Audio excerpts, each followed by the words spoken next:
और अपराधियों के लिए उत्तर प्रदेश में सरकार में जो भावना है या फिर जो यहाँ पर परसेप्शन बनाया जाता है, और ये यही है कि अगर आप अपराध करेंगे तो आपके खिलाफ सख्त कार्रवाई होगी। लेकिन महत्वपूर्ण बात यह है कि जब इतने दिनों से ये सब हो रहा है, सरकार इतना कड़ा मैसेज दे रही है, लेकिन उसके बावजूद ये अपराधी आते हैं और चैलेंज देकर चले जाते हैं। अभिषेक राय जी, चर्चा में आइए। अशोक पांडे जी कह रहे हैं कि भाई आपकी सरकार में क्या होता था और इस सरकार में क्या हो रहा है, जवाब दीजिए। मैं देखिए अनुज भाई, सबसे पहले अशोक पांडे जी हमारे बहुत सीनियर प्रवक्ता हैं, बहुत रिस्पेक्ट करता हूं इनकी, लेकिन कभी कहते हैं ना ये भ्रमित हो जाते हैं। मुझे बताइए, देश का सबसे बड़ा दुर्दांत अपराधी भारत देश का कौन कंधार बैठा के ले गया था अपने प्लेन में, किसकी सरकार थी? आज वो भारत देश का सबसे बड़ा दुश्मन है।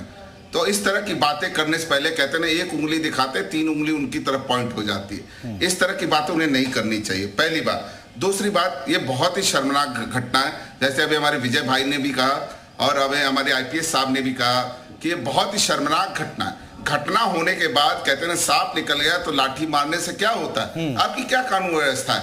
और कानपुर की अभिषेक राय जी, सरकार कार्रवाई करती है तो दिक्कत है, ना करे तो दिक्कत है, इसको कैसे देखें? अब अपराध कर दिया किसी ने और उस पर यह कड़ी कार्रवाई की जाए अगर, तो उस पर भी सवाल है। मैं स्वागत करता हूं उसका। हाँ, हम स्वागत करते हैं। नहीं, आप तो कह रहे लाठी पीट रहे हैं जो दुर्दांत अपराधी है। हाँ। अरे मेरी बात कंप्लीट तो होने दो। आपने उसकी जान बचाने के लिए क्या प्रयास किया? मैं बोल रहा हूं शर्मनाक घटना है। उत्तर प्रदेश सरकार को इसे सबक लेना चाहिए कि आपने 2 गनर को शहीद करा दिया। उत्तर प्रदेश पुलिस के वो बेचारे दे रहे हैं आपकी बातों का जवाब। अशोक पांडे जी बहुत देर से उंगली उठा रहे हैं, दे रहे हैं आपकी बातों का जवाब। बोलिए। इनके शासन में वो कानपुर वाले अपराधी जब मारा गया, इनकाउंटर हुआ और उसने कई पुलिस वालों अधिकारियों की हत्या की। विकास को इन्हीं लोगों ने ही विकास किया था। और जब उसका इनकाउंटर हम करते हैं तो अखिलेश यादव परशुराम की मूर्ति लगाने लगते हैं। ऐसे अपराधियों को प्रश्रय देने वाले लोग आज जब इस तरह की बात करते हैं तो हंसी आती है। पूरा समाजवादी पार्टी के कुनबे ने शर्म नहीं आती, लोगों को शर्म नहीं आती। महंगाई डाउन होती थी 2013 में और अतीक अहमद किसने बनाया? मुख्तार को मुख्तार किसने बनाया? विजय मिश्रा को किसने बनाया?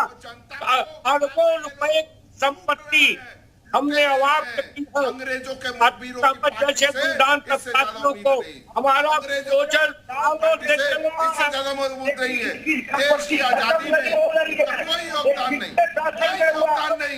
ये तो अंग्रेज के पिट्ठू ठीक है विजय उपाध्याय, ठीक है विजय उपाध्याय, ठीक है विजय उपाध्याय जी, ठीक है। ये अपनी अपनी बातें हैं, पुरानी बातें हैं और जब डिबेट होती है तो वो निकलकर जरूर सामने आती है। लेकिन विजय उपाध्याय जी, अब अपराध कर दिया किसी आदमी ने, वो हम सब ने देख लिया, लेकिन अब क्या जो सरकार कार्रवाई कर रही है उस पर भी सवाल उठेंगे क्या?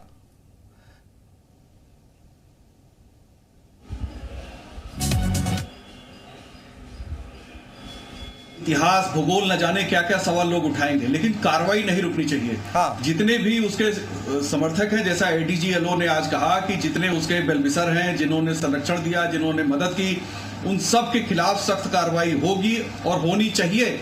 और जितने भी इसमें शूटर दिखाई दे रहे हैं, मुझे तो इन सभी शूटर को घेरना चाहिए, पकड़ना चाहिए। अगर वो हमला करें तो उनका एनकाउंटर भी होना चाहिए। अगर वो उसमें मारे जाते हैं तो कोई अफसोस की बात नहीं होगी। डे लाइट में जिस तरीके से मर्डर उन्होंने किया है, ये अपने आप में पूरे प्रदेश की सिस्टम को चुनौती है। सिर्फ हमारी एक व्यक्ति जो कानून की मदद कर रहा था, गवाह था, हमारे संविधान को चैलेंज है ये कि आप, ये पूरी न्यायपालिका को चैलेंज है। न्यायपालिका को तो इसे संज्ञान में लेना चाहिए कि गवाह की कैसे हत्या की जा सकी।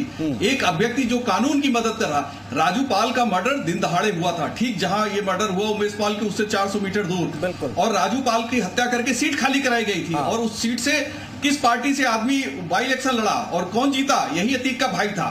तो ये कोई अब छिपाने की कोशिश करेगा, कोई बहकाने की कोशिश करेगा, कोई ये कहेगा कि फला घटनाएं हो सकती हैं। हाँ। लेकिन हमारा फोकस उत्तर प्रदेश है और हमारे फोकस में ये ताजा घटना है जिसने उत्तर प्रदेश के इन्वेस्टमेंट को, उत्तर प्रदेश के बदलते हुए माहौल को, नए उत्तर प्रदेश को पूरे सिस्टम को चुनौती दिया है, कानून को चुनौती दिया है गवाह की हत्या करके। तो ये कहीं से भी इसके साथ कोई मुरव्वत नहीं होनी चाहिए। देखिए, अगर कोई इसके समर्थन में खड़ा होगा, जनता उसे नकारेगी और जनता निश्चित तौर पर सजा देगी उसको भी।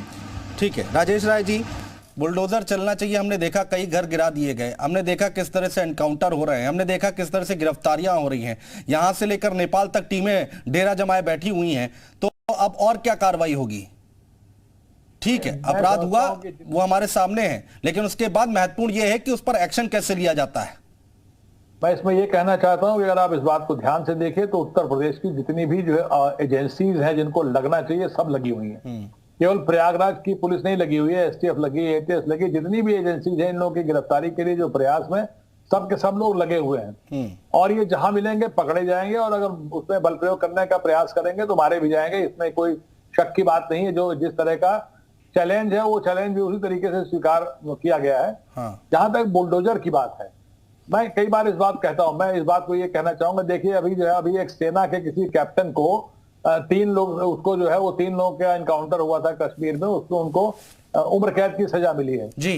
तो अगर ये इनकाउंटर्स गलत होंगे, फेक होंगे, तो लोगों को सजाएं भी तो मिलती हैं, लेकिन वो किसी चीज में कहीं नहीं हो रहा है। जो चीजें पाई जा रही है सही पाई जा रही है। वैसे ही बुलडोजर की बात है जी, किसी का घर जबरदस्ती जा करके अगर बुलडोजर से गिरा देंगे और वो गलत होगा, अन्यायपूर्ण होगा, तो उसमें तो कार्रवाई जो है वो कोर्ट में जाकर के, अब ये लोग तो सक्षम है, जो लोग जिनकी अरबों की संपत्ति ढाई जा रही है वो तो हर तरह से सक्षम है। वो हाई कोर्ट से लेके सुप्रीम कोर्ट तक कहीं से जाके इससे लेके आ सकते हैं, बता सकते हैं ये गलत है जी। लेकिन अभी तक किसी भी मामले में ऐसा मुझे नहीं दिखाई पड़ा जहां पर कि न्यायालय के माध्यम से ये आके कहा गया हो कि बुलडोजर की ये कार्रवाई गलत है। तो इसका मतलब जो कागज पत्तर है, जो गैंगस्टर एक्ट के तहत, और दूसरी चीज की ये जो इतनी अकूट संपदा अर्जित की है, कौन सा व्यापार चल रहा था, कौन सा बिजनेस था, कौन सा वो अदानी थे कि एक बार में 4 अरब संपत्ति बढ़ गई और 3 अरब घट गई, ऐसा तो कुछ नहीं था। क्या था ऐसा?